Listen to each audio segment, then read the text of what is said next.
Class থেকে আমাদের বিভিন্ন পরীক্ষায় প্রশ্ন থাকে সবসময়। এই জন্য আমাদের ক্লাসটা একটু সতর্কতার সঙ্গে করতে হবে এবং খুব বেশি রুল এখানে নাই। আমরা যদি একটু যত্ন সহকারে করি তাহলে এটা আমরা পারবো। মূলত হলো সাবজেক্ট এবং ফাইনাইট ভার্বের সমন্বয়ে গঠিত একটি সেন্টেন্স যখন একটি বৃহত্তর সেন্টেন্সের অংশ হিসেবে ব্যবহৃত হয় তখন তাকে ক্লাস বলে। ক্লাস তখনই আসবে যখনই দুইটা সেন্টেন্স বিভিন্ন কনজাংশন দ্বারা যুক্ত হবে। হতে পারে রিলেটিভ প্রোনাউন, হতে পারে অন অর বাট ইত্যাদি ইত্যাদি দ্বারা কিন্তু যুক্ত হতে পারে। দুইটা সেন্টেন্স থাকবে এবং সেই সেন্টেন্সে কিন্তু অবশ্যই একটি সাবজেক্ট থাকবে এবং একটি ফাইনাইট ভার্ব থাকবে। আমি বলেছিলাম যে সাবজেক্ট এবং ফাইনাইট ভার্বের সমন্বয়ে কিন্তু কোনো সেন্টেন্স গঠিত হয়ে থাকে। সাবজেক্ট না থাকলেও অনেক সময় ফাইনাইট ভার্বের সমন্বয়ে কিন্তু কোনো সেন্টেন্স হয়ে থাকে। কিন্তু যখন ক্লাস হবে, দুটো সেন্টেন্স যুক্ত হবে, তখন সাবজেক্ট এবং ফাইনাইট ভার্বের সমন্বয়ে একটি গঠিত একটি সেন্টেন্স আরেকটি বৃহত্তর সেন্টেন্সের সঙ্গে অংশ হিসেবে ব্যবহৃত হবে, তখন তাকে ক্লাস বলা হচ্ছে। ক্লাস এবং ফ্রেজ আমাদের অনেক সময় পরীক্ষা দিয়ে দেয় যে এটা ক্লাস নাকি এটা ফ্রেজ। আমাদের মনে রাখতে হবে ক্লাস এবং ফ্রেজের মধ্যে একটা কমন পার্থক্য আছে, যেটা জানলেই আমরা ক্লাস এবং ফ্রেজের পার্থক্য করতে পারবো। ফ্রেজের ভিতরে কোনো ফাইনাইট ভার্ব থাকে না। আমি আবারও বলছি, দেখো, ফ্রেজের ভিতরে কোনো ফাইনাইট ভার্ব থাকে না, কিন্তু ক্লজের ভিতরে ফাইনাইট ভার্ব থাকে। এই হলো ফ্রেজ এবং ক্লজের মধ্যে কিন্তু পার্থক্য।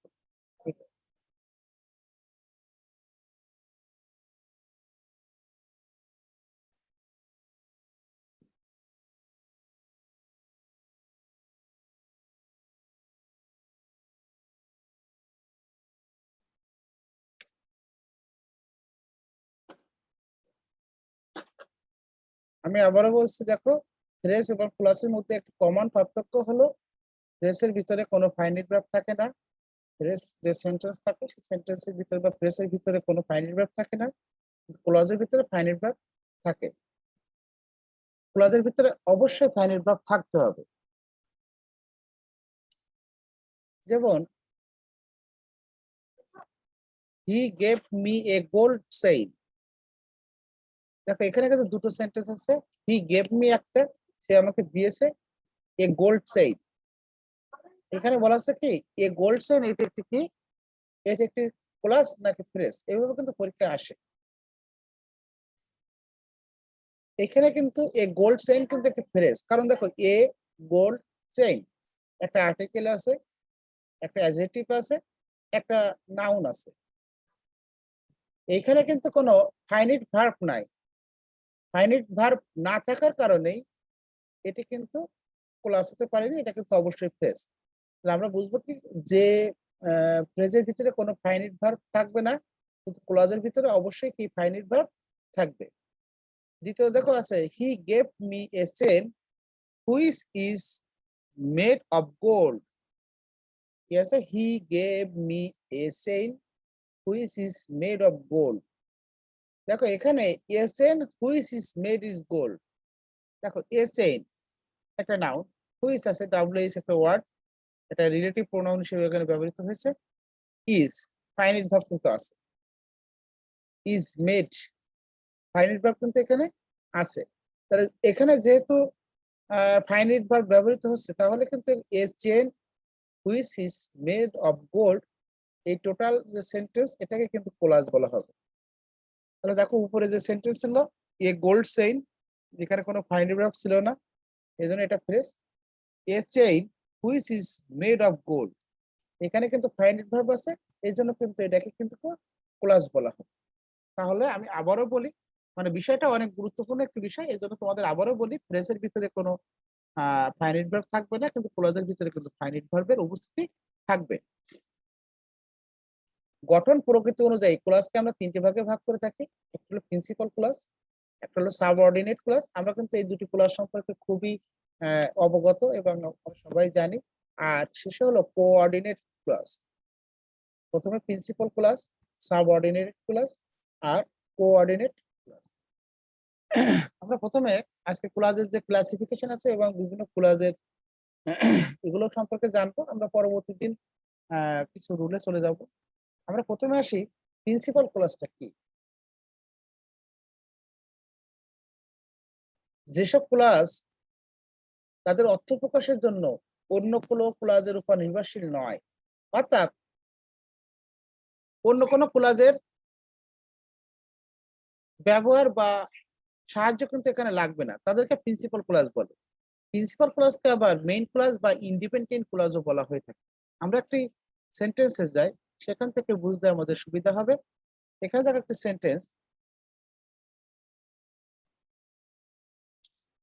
The enemy attacked us when we are asleep. দেখো এখানে কিন্তু দুটো ক্লজ আছে, কিন্তু আমরা প্রথমে মেইন ক্লজটায় আসি। মেইন ক্লজ হলো দি এনিমি অ্যাটাকড আস, শত্রুরা আমাদেরকে আক্রমণ করেছিল। শত্রু আমাদের আক্রমণ করেছিল। দেখো অন্য কোনো সেন্টেন্সে কিন্তু এখানে প্রয়োজন, সেন্টেন্সের নির্ভরশীলতা বা সাহায্য এখানে কিন্তু প্রয়োজন হচ্ছে না। এটা কিন্তু আমরা যদি শুধুমাত্র যদি এই সেন্টেন্সটা ব্যবহার করতাম, দি এনিমি অ্যাটাকড আস, তাহলে কিন্তু আমরা আমাদের মনের যে ভাব, এই মনের ভাবটা কিন্তু আমরা পরিষ্কারভাবে বোঝাতে সক্ষম হতাম। এই জন্য এটাকে কিন্তু বলা হবে মেইন ক্লাস বা ইন্ডিপেন্ডেন্ট ক্লাস বা প্রিন্সিপাল ক্লাস।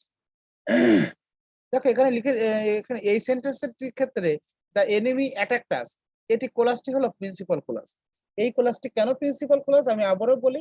এখানে যদি আমরা বাকি অংশ when he we are asleep, যখন আমরা ঘুমিয়ে আচ্ছন্ন ছিলাম, এটা যদি ব্যবহার নাও করতাম, দ্য এনিমি অ্যাটাকড আস, শত্রু আমাদের আক্রমণ করেছিল, আমরা কিন্তু খুব সহজেই কিন্তু ওই সেন্টেন্সটি ব্যবহার করতে পারতাম। অন্য কোনো সেন্টেন্সের নির্ভরশীলতা ছাড়াই আমরা ওই সেন্টেন্সটি কিন্তু একদম নির্বিঘ্নে ব্যবহার করতে পারতাম। তাহলে এটি হলো প্রিন্সিপাল ক্লজ। তাহলে আমরা আসি এখন সাবঅর্ডিনেট ক্লজ গুলো কি। ওইখানে যে সেন্টেন্স আমরা দেখেছিলাম, প্রথমটা হলো প্রিন্সিপাল ক্লজ, কিন্তু পরেরটা ছিল কিন্তু সাবঅর্ডিনেট ক্লজ। কমপ্লেক্স সেন্টেন্স গঠনের ক্ষেত্রে, কমপ্লেক্স সেন্টেন্স আমরা জানি দুই বা ততোধিক সেন্টেন্স যুক্ত থাকে, ক্লাস প্রিন্সিপাল ক্লজের সাথে যুক্ত হয়। তাহলে আমরা আর একটু স্পষ্ট ভাবে বুঝি যে কমপ্লেক্স সেন্টেন্সের ক্ষেত্রে, অর্থাৎ জটিল যে বাক্যগুলোর ক্ষেত্রে প্রিন্সিপাল ক্লজের সাথে অন্য কোনো ক্লজ যদি যুক্ত থাকে, তখন সেটিকে আমরা সাবঅর্ডিনেট ক্লজ বলবো। সাবঅর্ডিনেট ক্লজ সমূহ তাদের অর্থ প্রকাশের জন্য প্রিন্সিপাল ক্লজের উপরে নির্ভরশীল। প্রিন্সিপাল ক্লজ কিন্তু তার অর্থ প্রকাশ করার জন্য অন্য কোনো ক্লজের উপরে নির্ভরশীল ছিল না, কিন্তু সাবঅর্ডিনেট ক্লজগুলো কিন্তু তার অর্থ প্রকাশ করার জন্য প্রিন্সিপাল ক্লজের উপরে অবশ্যই নির্ভরশীল হবে। আমরা যে আগের উদাহরণটা দেখেছিলাম যে the enemy attacked us when we are asleep, আমরা যদি বলতাম হোয়েন উই আর অ্যাসলিপ, আমরা যখন ঘুমিয়েছিলাম, এই কথাটা যদি বলি, তাহলে কিন্তু আমাদের যে মনের যে ভাব, আমরা কি বোঝাতে চাচ্ছি এটা কিন্তু স্পষ্টভাবে বোঝাতে পারছি না, বা বোঝাতে সক্ষম হচ্ছে না। আমাদের জন্য আরো একটু আকাঙ্ক্ষা থেকে যাচ্ছে যে পরে কি হতে পারে। তাহলে আমরা যদি বলতাম যে আমরা যখন ঘুমিয়ে আচ্ছন্ন ছিলাম বা ঘুমিয়েছিলাম, তখন শত্রুপক্ষ আমাদের আক্রমণ করেছিল, তাহলে কিন্তু সঠিকভাবে আমাদের অর্থ প্রকাশ করা হচ্ছে। তাহলে সাবঅর্ডিনেট ক্লজ গুলো কিন্তু প্রিন্সিপাল ক্লজের উপর নির্ভরশীল, অর্থাৎ প্রিন্সিপাল ক্লজের উপরে নির্ভর করে কিন্তু তাদের অর্থ প্রকাশ করে থাকে। আমরা এখানে আরেকটি সেন্টেন্স এখানে লিখে রেখেছি, সেটি হলো he gave me a book that I lost yesterday. সে আমাকে একটি বই দিয়েছিল যেটি আমি গতকালকে হারিয়ে ফেলেছিলাম। এই সেন্টেন্সটিতে কিন্তু হি গেভ মি এ বুক, এটা প্রিন্সিপাল ক্লজ, সে আমাকে একটি বই দিয়েছিল। অন্য কোনো সেন্টেন্সের উপরে নির্ভরশীল হওয়া লাগছে না, বা অন্য কোনো সেন্টেন্সের অর্থের উপরে কিন্তু এর অর্থ নির্ভর করছে না। আমরা সহজেই কিন্তু মনের ভাব প্রকাশ করতে পারছি। এই জন্য এটুকু কিন্তু প্রিন্সিপাল ক্লজ, বা এটাকে আমরা বলতে পারি মেইন ক্লজ, বা এটাকে আমরা বলতে পারি subordinate clause, sorry independent clause. বাকি যেটুকু আছে দেখো, দ্যাট আই লস্ট ইয়েস্টারডে, যা আমি গতকালকে হারিয়ে ফেলেছিলাম। কি হারিয়ে ফেলেছিলাম? যা আমি গতকালকে হারিয়ে ফেলেছিলাম। যদি আমরা এটুকুই বলি, দেখো আমাদের কিন্তু আহ পরবর্তীতে কি আছে, কি আছে, কি হারিয়ে ফেলেছিলাম, এরকম একটা কিন্তু আকাঙ্ক্ষা মানে কিন্তু থেকে যায়। মানে আমাদের যে মনের ভাব, এটি কিন্তু সম্পূর্ণরূপে প্রকাশ করে না। যদি আমরা বলি যে সে আমাকে একটি বই দিয়েছিল যা আমি গতকাল হারিয়ে ফেলেছিলাম। আমি গতকালকে কি হারিয়ে ফেলেছিলাম? একটি বই সে আমাকে দিয়েছিল। তাহলে কিন্তু মনের ভাব সম্পূর্ণভাবে প্রকাশ পায়। তাহলে এখানে দেখতে পাচ্ছি দ্যাট আই লস্ট ইয়েস্টারডে, এটা হলো সাবঅর্ডিনেট ক্লজ এবং এই সাবঅর্ডিনেট ক্লজটি কিন্তু প্রিন্সিপাল যে ক্লজ, প্রিন্সিপাল ক্লজের উপরে সম্পূর্ণভাবে নির্ভরশীল তাদের অর্থ প্রকাশ করার জন্য। সাবঅর্ডিনেট ক্লজ গুলো কিন্তু কিছু কনজাংশন দ্বারা, যেগুলোকে বলা হয় সাবঅর্ডিনেট কনজাংশন বলে আমরা বলতে পারি। সাবঅর্ডিনেট ক্লজ গুলোর সঙ্গে কিন্তু সাবঅর্ডিনেট কনজাংশন যুক্ত থাকে। যেরকম আছে দেখো অ্যাজ, এখানে লিখে রেখেছি as if, as though, as much as far as, according as, after, as soon as, দেখো now, that, though, in order that, so much, so that, ইত্যাদি ইত্যাদি ইত্যাদি ইত্যাদি। এই সাবঅর্ডিনেট কনজাংশন যুক্ত সেন্টেন্সটি কিন্তু সাবঅর্ডিনেট ক্লজ হয়। এটা একদম বোঝার একদম সহজ নিয়ম। আমি আবারও বলি, সাবঅর্ডিনেট যুক্ত এই সেন্টেন্সটি কিন্তু সাবঅর্ডিনেট ক্লজ হবে। তাহলে আমরা প্রিন্সিপাল ক্লজ এবং সাবঅর্ডিনেট ক্লজ সম্পর্কে আমরা জানলাম। আমরা এখন আমাদের যে পরবর্তী আলোচনা আছে যে কোঅর্ডিনেট ক্লজ। দুই বা ততোধিক প্রিন্সিপাল ক্লজ যখন কোঅর্ডিনেটিং কনজাংশন দ্বারা যুক্ত হয়,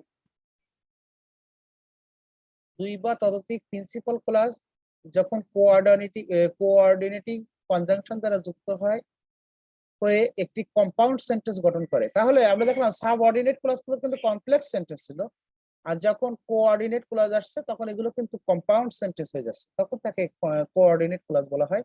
কোঅর্ডিনেট ক্লজ সাধারণত coordinate conjunction and, but, yet, otherwise, not only but also ইত্যাদি দ্বারা যুক্ত থাকে। তাহলে আমরা দেখতে পাচ্ছি যে কোঅর্ডিনেট ক্লজ গুলো কি করবে? এক বা একাধিক প্রিন্সিপাল ক্লজকে যুক্ত করবে। কি দ্বারা যুক্ত করবে? এন্ড, অর, নট, বাট বা নট অনলি বাট অলসো ইত্যাদি ইত্যাদি দ্বারা। অর্থাৎ এগুলোকে আমরা একটু ভালোভাবে বোঝার জন্য বলছি কোঅর্ডিনেট কনজাংশন দ্বারা যুক্ত থাকবে। এবং এই কোঅর্ডিনেট ক্লজ গুলো অবশ্যই কি হবে? কম্পাউন্ড সেন্টেন্স হবে। আর সাবঅর্ডিনেট অর্ডিনেট ক্লজ গুলো কি হচ্ছিল? কমপ্লেক্স সেন্টেন্স হচ্ছিল। I went there and found him ill, আমি ওখানে গিয়েছিলাম এবং তাকে অসুস্থ অবস্থায় পেলাম। এই সেন্টেন্সটি যদি আমরা দুইটা কিন্তু প্রিন্সিপাল ক্লজ, কারণ দেখো আই ওয়েন্ট দেয়ার, আমি ওখানে গিয়েছিলাম, এটা কিন্তু আমরা একদম সহজেই কিন্তু একটা সেন্টেন্স, আমি ওখানে গিয়েছিলাম, একটা মনের ভাব সম্পূর্ণরূপে কিন্তু প্রকাশ করে। আমি বললাম আই ফাউন্ড হিম ইল, আমি তাকে অসুস্থ অবস্থায় পেয়েছিলাম, এটাও কিন্তু সম্পূর্ণ মনের ভাব প্রকাশ করছে। তাহলে এই দুটোই কিন্তু প্রিন্সিপাল ক্লজ। এই দুটো প্রিন্সিপাল ক্লজ কি দ্বারা যুক্ত হচ্ছে? এন্ড দ্বারা যুক্ত হচ্ছে। আমরা কি জানি যে কম্পাউন্ড সেন্টেন্স গুলো অর, নট, বাট, এন্ড, তারপর নট অনলি বাট অলসো ইত্যাদি দ্বারা কিন্তু যুক্ত থাকে। সেখানে সেই এন্ড দ্বারা কিন্তু এই সেন্টেন্স গুলো যুক্ত হচ্ছে এবং এই দুটি সেন্টেন্স ছিল কি? Principal clause. এই জন্য এই টোটাল যে সেন্টেন্সটিকে বলা হবে, অর্থাৎ এই টোটাল যে কম্পাউন্ড সেন্টেন্সটি আছে এটিকে বলা হবে কি? Coordinate clause. তাহলে আমি একটু ই করে আসি, যে প্রথমে আমরা দেখলাম ক্লজ কি। ক্লজ দেখলাম যে সাবজেক্ট এবং ফাইনাইট ভার্ব থাকবে এরকম একটি সেন্টেন্স যদি অন্য একটি সেন্টেন্সের অংশ হিসেবে কাজ করে তখন তাকে ক্লজ বলা হচ্ছে। এই ক্লজকে আমরা তিন ভাগে ভাগ করেছি। একটা হলো প্রিন্সিপাল ক্লজ, 2 নম্বরে ছিল সাবঅর্ডিনেট ক্লজ, 3 নম্বরে ছিল কোঅর্ডিনেট ক্লজ। প্রিন্সিপাল ক্লজ গুলো দেখেছিলাম যে সেন্টেন্স গুলো তাদের অর্থ প্রকাশ করার জন্য বা মনের ভাব প্রকাশ করার জন্য অন্য কোনো সেন্টেন্সের উপরে বা অন্য কোনো ক্লজের উপরে নির্ভরশীল নয়, তখন সেটাকে বলা হচ্ছে প্রিন্সিপাল ক্লজ। সাবঅর্ডিনেট ক্লজ গুলো দেখেছিলাম এগুলো কি হবে? কি কমপ্লেক্স সেন্টেন্স। কমপ্লেক্স সেন্টেন্স কিছু এখানে কনজাংশন দেওয়া ছিল, অ্যাজ, অ্যাজ দো ইত্যাদি ইত্যাদি, হোয়েন, হোয়ার ইত্যাদি দ্বারা কিন্তু যুক্ত থাকবে।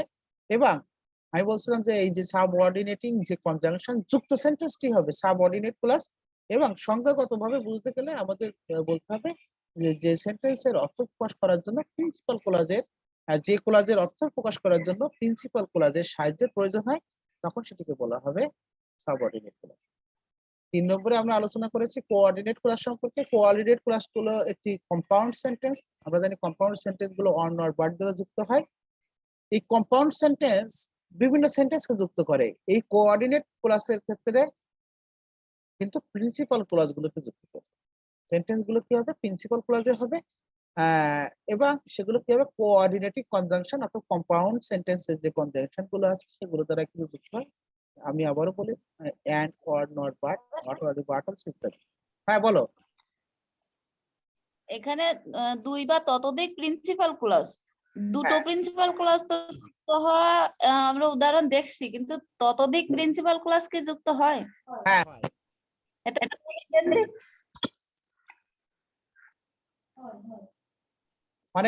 অনেকগুলো সেন্টেন্সে যুক্ত হয়। আমার তো বই দেখতে হবে তাহলে, ঠিক আছে? আমি দেখতেছি তাহলে। আজকে আমার একটু বুঝাই দিন। অবশ্যই আজকে বোঝাবো। আচ্ছা, এবার দেখো, আমরা প্রিন্সিপাল ক্লাস এবং কোঅর্ডিনেট ক্লাস সম্পর্কে আলোচনার পূর্বে আমরা কিন্তু আমাদের প্রশ্ন যেখান থেকে সব থেকে বেশি আসে সেটি হলো কাইন্ড অফ সাবঅর্ডিনেট ক্লাস। আমাদেরকে বিভিন্ন প্রশ্ন থাকে, প্রশ্ন থেকে বলা হয় কোনটা নাউন ক্লাস, কোনটা অ্যাডজেক্টিভ ক্লাস, কোনটা অ্যাডভার্ব ক্লাস, এইগুলো বের করার জন্য কিন্তু প্রশ্ন থাকে। হ্যাঁ, তা এই সাবঅর্ডিনেট ক্লাসকে আমরা আবার 3 ভাগে ভাগ করতে পারি। সাবঅর্ডিনেট ক্লাসকে আমরা 3 ভাগে ভাগ করতে পারি: নাউন ক্লাস, অ্যাডজেক্টিভ ক্লাস আর অ্যাডভার্ব ক্লাস। নাউন ক্লাস, যে সাবঅর্ডিনেট ক্লাস নাউনের কাজ করে তাকে নাউন ক্লাস বলে। একটি সেন্টেন্স এ নাউনের যে অর্থে ব্যবহৃত হয় ঠিক একই অর্থে নাউন ক্লাস ব্যবহৃত হয়। একটি সেন্টেন্সে একটা নাউন যেভাবে ব্যবহৃত হয়, সাবজেক্ট হতে পারে, অবজেক্ট হতে পারে, আমরা তো জানি সেগুলো। সেই ক্ষেত্রে কিন্তু সেগুলো নাউন ক্লাস হয়। অর্থাৎ নাউনের মতো যদি ব্যবহৃত হয় তখন সেটাকে নাউন ক্লাস হিসেবে বলা হয়ে থাকে। আমরা বিস্তারিত রুল আমরা জানবো। যেমন এখানে একটা উদাহরণ লিখে রেখেছি। মোট কথা, যে ক্লাসটি নাউনে কাজ করবে তাকে নাউন ক্লাস বলা হয়। He said that he would go home.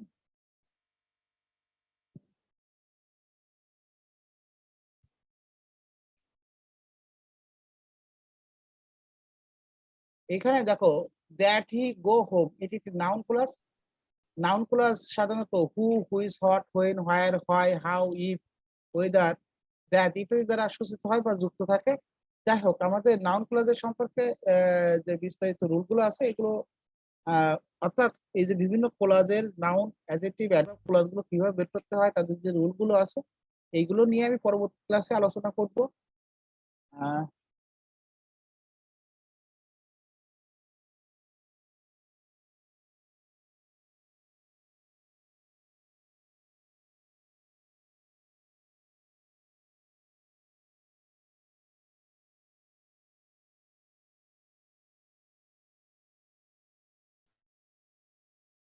দেখো, অঙ্কটা আমি কি বলছিলাম, যদি এরকম ভগ্নাংশ থাকে আমরা যেটা ওহার থাকবে সেটাকে আমরা কি করব, সেটাকে আমরা যার সঙ্গে এ যুক্ত থাকবে সেটা ধরে নেবো। এখানে দেখো ছিল বিক্রয় মূল্য ক্রয় মূল্যের, এই জন্য ক্রয় মূল্য আমরা হরটা ধরে নিয়েছি 5 টাকা, আর বিক্রয় মূল্য হলো 4 টাকা উপরেরটা। আহ, তাহলে এখানে ক্ষতি কত? 1 টাকা। আমি ক্ষতির আর বলছিলাম, কি বলছিলাম, লাভ বা ক্ষতি ভাগ ক্রয় মূল্য গুণ 100। লাভ বা ক্ষতি ভাগ ক্রয় মূল্য গুণ 100।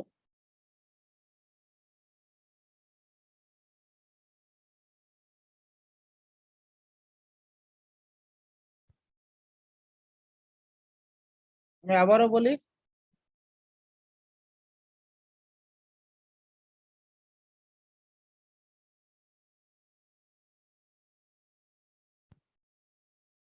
এখানে ছিল বিক্রয় মূল্য ক্রয় মূল্যের, আমি বলছিলাম যার সঙ্গে এ যুক্ত থাকবে সেটা আমরা হরটাকে ধরে নেবো।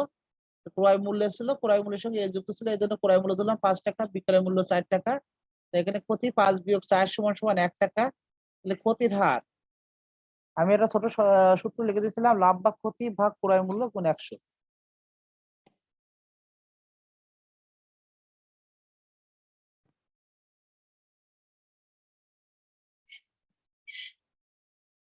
দুই দাগের অঙ্কটা করো, 2 দাগ।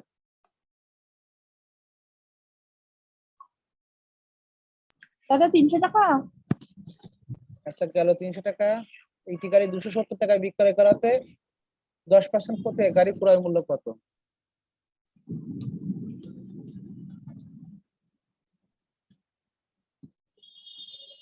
হ্যাঁ 300 টাকা হবে। হ্যাঁ 300 টাকা।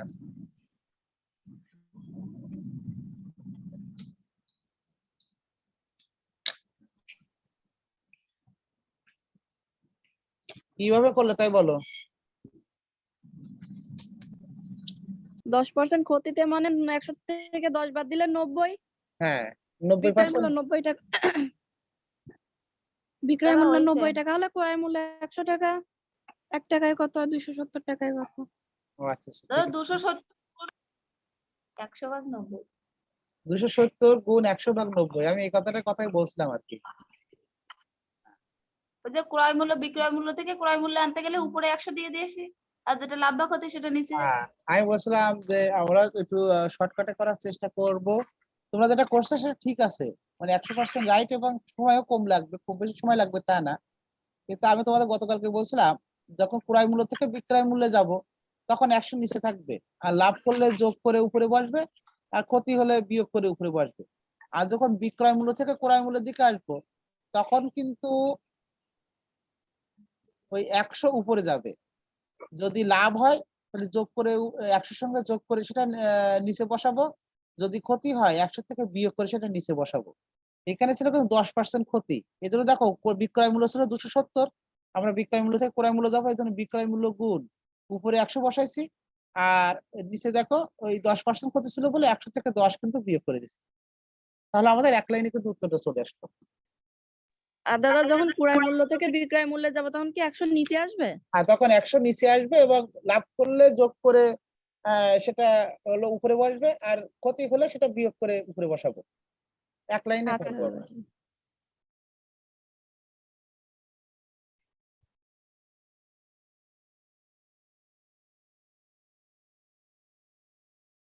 3 দেখ করো, একই অঙ্ক আর কি।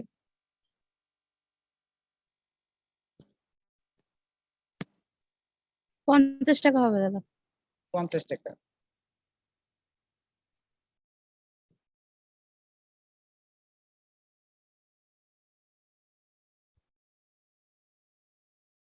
পঞ্চাশ টাকা হয়েছে দাদা।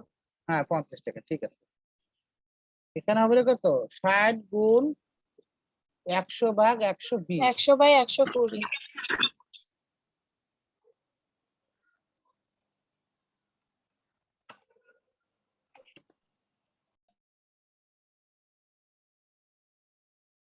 চার দাগ।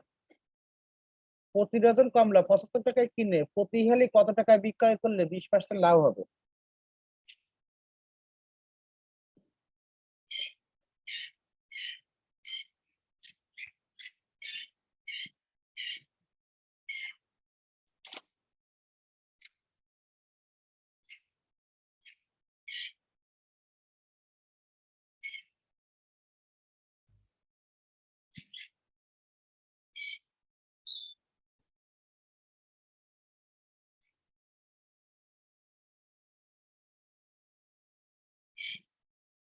দাদা 30 টাকা। আচ্ছা 30 টাকা, দেখে আর কেউ করুক।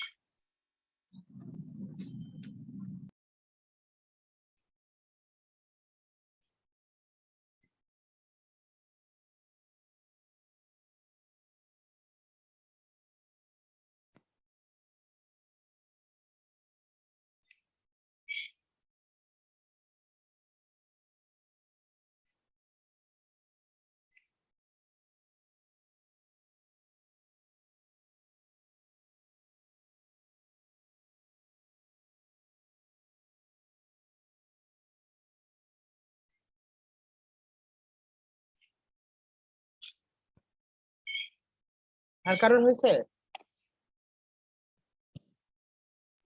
না দাদা। এখানে দেখো প্রতি ডজন, দাদা এটা একটু বোঝায়। হ্যাঁ প্রতি ডজন কমলা 75 টাকা করে কিন্তু কিনতেছে, কিনে এক হালি মানে কয়টি? 4টি না? তাহলে আমরা হয়তো হয় এর যে 4টির ক্রয় মূল্য কিন্তু আমাদের বের করে নিয়ে আসতে পারি, মানে এক হালি বিক্রয় মূল্য, এক হালি বিক্রয় করছে। তাহলে যদি 12 টি 75 টাকায় কেনে, তাহলে দেখো অঙ্কটা আমি কিভাবে করছি। 12টির সাথে যদি 75 টাকায় কেনে তাহলে 4টির দাম হবে কত? 25 টাকা। 12টি যদি সে 75 টাকায় কেনে তাহলে 4টির দাম হবে কিন্তু 25 টাকা। আমাদের যে কয়টি বলবে আমরা সেই কয়টি আগে বের করে নেব। এখানে যদি এক হালি না থেকে যদি ওই 1 ডজনই থাকতো তাহলে কিন্তু আমরা 75 এর 120% করে দিতে পারতাম। এখানে এক হালি বিক্রয়ের কথা বলছে, তাহলে আমরা দেখে নিলাম যে 4টির ক্রয় মূল্য কি। আমি আবারও বলি যে লাভ ক্ষতি সবসময় ক্রয় মূল্যের উপরে নির্ভর করবে। যে কয়টারই তোমার লাভ ক্ষতি বলুক সেই কয়টারই ক্রয় মূল্য আমাদের জানা না থাকলে কিন্তু আমরা উত্তর করতে পারবো না। এই জন্য 4টির বিক্রয় মূল্য বের করতে বলছে 20% লাভে, এই জন্য আমরা 4টির ক্রয় মূল্য আগে জেনে নিলাম। তাহলে 4টির ক্রয় মূল্য কত? 25 টাকা। 20% লাভে বিক্রয় মূল্য 25 গুণ 120 ভাগ 100। আমি একটু আগে তোমাদের বললাম যে ক্রয় মূল্য থেকে বিক্রয় মূল্য যদি আমরা যাই তাহলে ক্রয় মূল্য গুণ 100 সঙ্গে যদি লাভ হয় যোগ করে সেটি বসাবো, যদি ক্ষতি হয় বিয়োগ করে সেটি বসাবো, ভাগ 100। এক লাইনে করে দেবো। কারো কোনো কোশ্চেন থাকলে করতে পারো।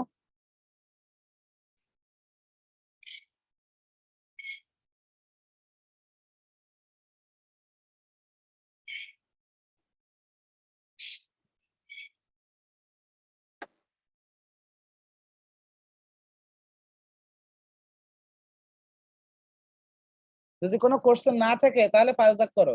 40 টাকায় 10টি কলা কিনে 25% লাভে বিক্রি করলে একটি কলা কত টাকায় বিক্রি করতে হবে? 5 টাকা দাদা। 5 টাকা। আচ্ছা ঠিক আছে।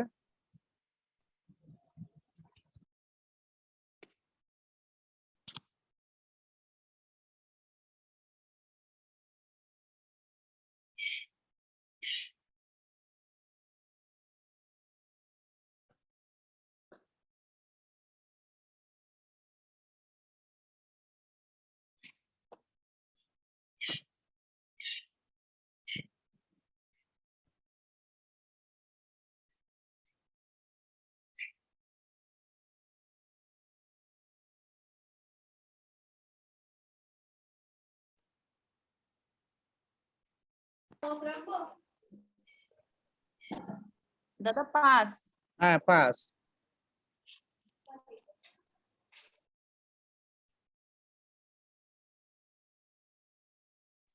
দাদা 5 হবে। 5।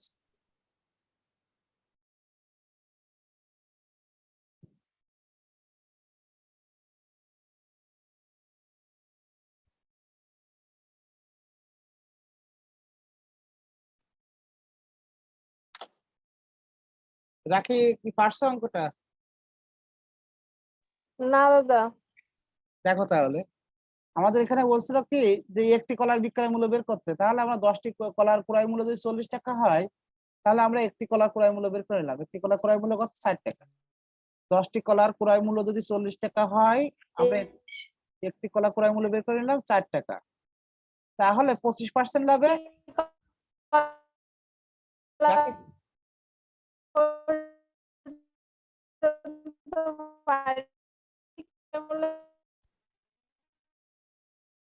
রাখি তোমার কথা বেঁধে যাচ্ছে, আবার বলো। হ্যাঁ দাদা। ঠিক আছে।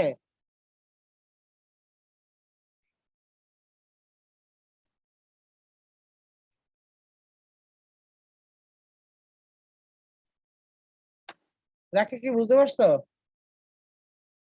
পারছি দাদা এবার। হ্যাঁ পারছি দাদা। আচ্ছা ঠিক আছে। তোমার কথা বেঁধে যাচ্ছিল, শুনতে পাইনি, এই জন্য আবার জিজ্ঞাসা করলাম। 6 দাগ দেখো। 20 টাকায় 1 ডজন কলা কিনে প্রতিটি 2 টাকা করে বিক্রয় করলে শতকরা কত লাভ হবে? দাদা 20%। আচ্ছা হলো 20%।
আর কারোর হয়েছে কথা বলো?